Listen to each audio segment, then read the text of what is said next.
there's a couple of different ways to, you know, people talk about pitching and flipping and also skipping. And I think there's, you know, I've always been more of a pitcher than a flipper.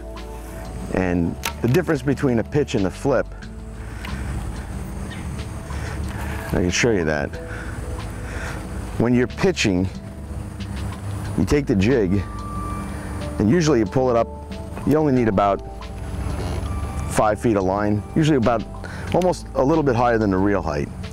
And the idea behind a pitch is you're just letting the bait swing out naturally like this. You're just letting it drop. So if you just held the jig like this and just let it drop, the bait naturally swings out. It makes a pendulum.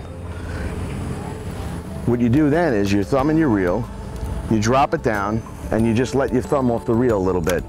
It'll let it, the jig will actually pull the line off the reel for you. That's a pitch.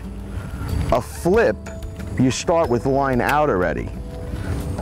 You pull up excess line like this, and now you do the same motion, but what I'm doing with my left hand is I'm pulling the line, excess line away to lift it up, and then I'm easing it back down into the water. So you're making very precise casts into specific targets. Then you let go of the line and let it sink down. I prefer pitching, but what I really like doing is what I call like a pitch skip, where you use the same motion as a pitch, but you keep the trajectory or the angle of the lure very low to the surface of the water, and the bait will actually skip across the surface.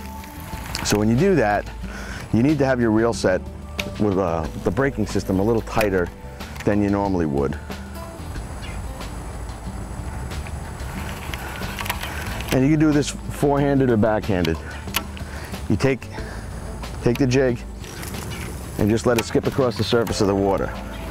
Now, the first few times you do this, I'm doing this with a baitcaster, it gets a little tricky. So you definitely have to have your rod and reel set up properly.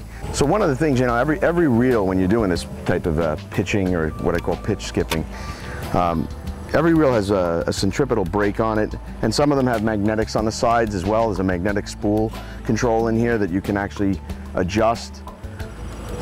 If you opened up the side of a reel, this is a Shimano Calais reel, there's these little, this is a tension control, and there's little grooves in here, and you can actually pop these in and out.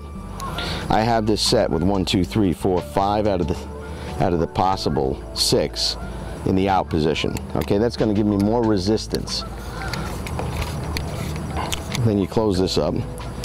That's part 1. Part 2 is you have the mechanical brake over here. And what you want normally is to adjust the brake so that the lure just begins to fall like that, nice and slow. That bait's just falling ever so slow.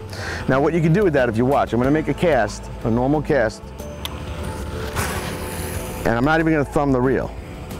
The bait hit the water, no backlash. That's how you properly set a bait caster.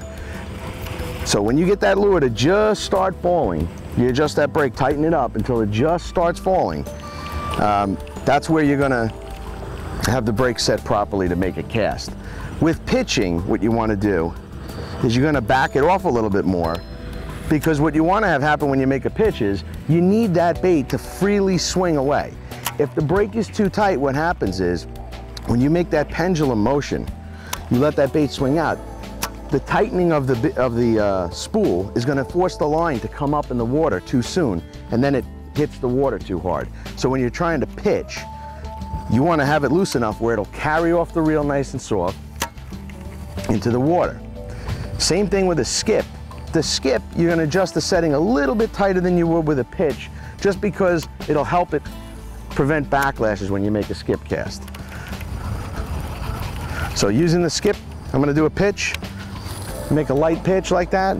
I use my thumb to control the line coming off the reel, slow it down right before it hits the water. On a skip, I'm going to use my thumb to stop the backlash. I'm going to make a skip cast. I'm going to use my thumb a little bit more. I wanted to put the thumb on the spool lightly the first impact the jig makes with the water surface, because that's 9 out of 10 times where that backlash is going to occur. when you're skip casting, is that first skip you make. So you apply your thumb lightly, just enough to keep it from, you're basically letting the line just roll across your thumb, and that'll prevent those backlashes from occurring. You get those two types of cast down, and they're very,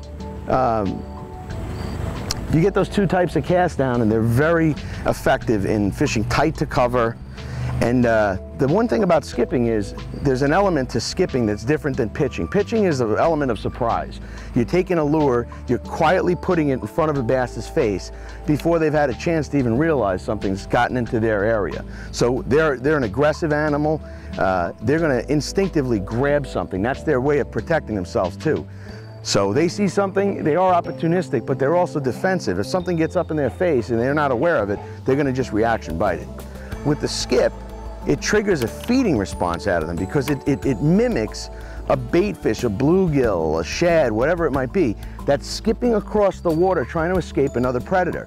Bass are very competitive, so what they do is you make a skip cast, it skips across the water, and they think it's a bait fish or a bluegill trying to get away from another predator. And a lot of times that's when they're most vulnerable to prey, and the bass will capitalize on that. So you can actually get inactive fish to react to a skip as opposed to a pitch.